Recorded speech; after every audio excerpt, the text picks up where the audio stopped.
Everybody, happy Sunday fun day. A little bit of windshield time today, headed out to some showings in Oak Ridge.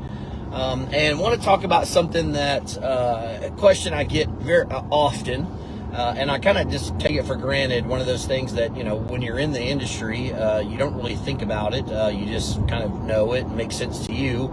But obviously people who, have never bought a home or, have only bought, once or twice in their life, maybe don't really understand whenever they're looking, at Zillow and Realtor.com and Redfin and Trulia, and they see something that they really like and it says pending, or in other cases it says contingent. And so I'll get this question where, Stephen, what is the difference between pending and contingent?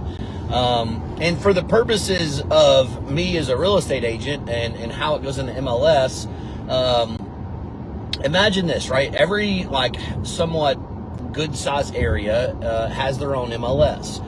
There's also a ton of little bitty MLSs just sprinkled in all around, and I'm going to kind of explain what that is. So whenever I list a home, we list it on the MLS. All those websites that I mentioned, and those are pretty much the biggest and best ones that 99.99% of all listings are on. When we click the button, within 5 seconds, it's going to be on all those websites. And so I put down the MLS. Those websites are linked to the MLS, so now they post. Now, certain MLSs, like here in our East Tennessee, it pretty much says pending.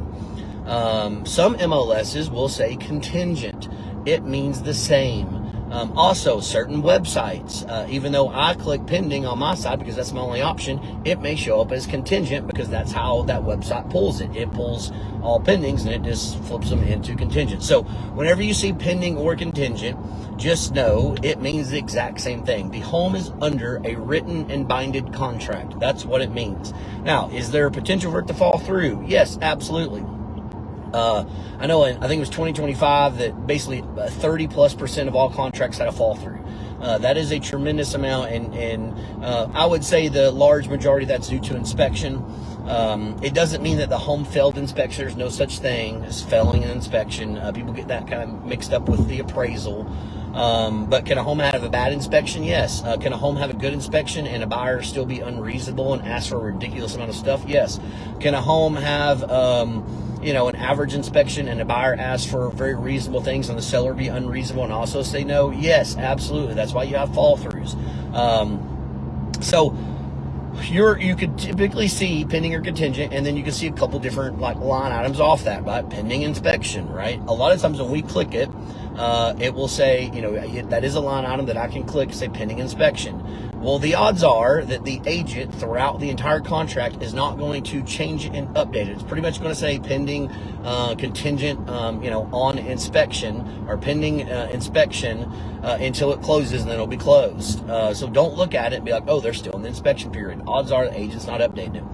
An average inspection period is going to be somewhere between 8 and 12 days. 14 days would be very long.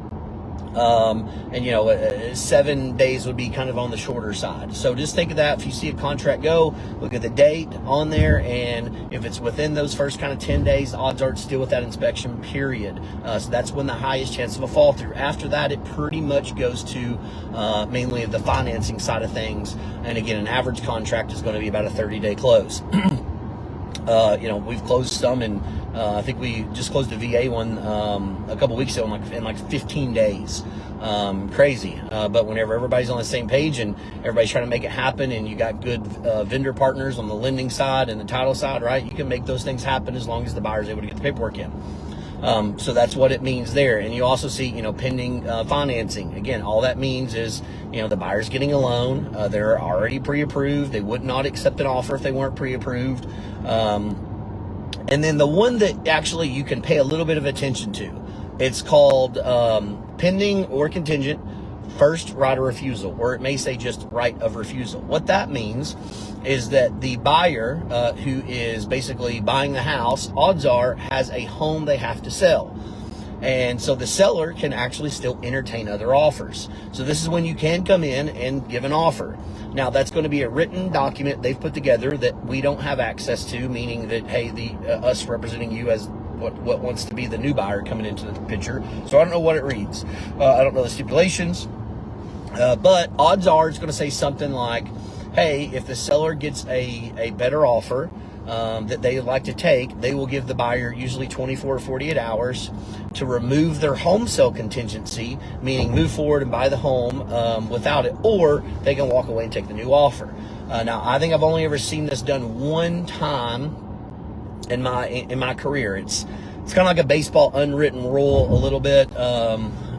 There among agents, it's nothing that's ever discussed. It's nothing that you've ever had a conversation about. It's just kind of one of those like respectful unwritten rules, but it does happen.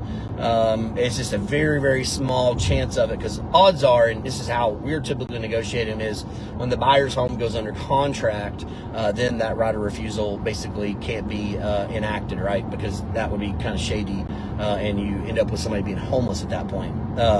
But, you know, depends on how agents do it all differently, but that's typically how we'll do it. And how we'll word it is, hey, ow, got something in my eye. I was like, we'll give you a right of refusal. A right of refusal until the home goes pending, and then once the buyer's home they got to sell goes pending, that right of refusal basically is kind of voided in a way, as long as the home's pending. So that's really what it means. That's what you can look at. If you ever have questions, you know, send over. Happy to help.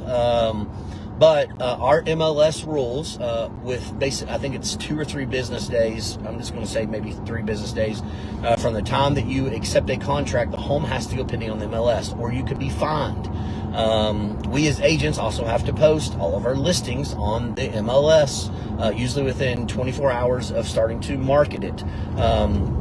So for example, right, you put your sign in the yard, within 24 business hours of that, technically it needs to be on the MLS, right? So that's why you don't really see like some off-market stuff, or especially like you would have, you know, 5+ years ago.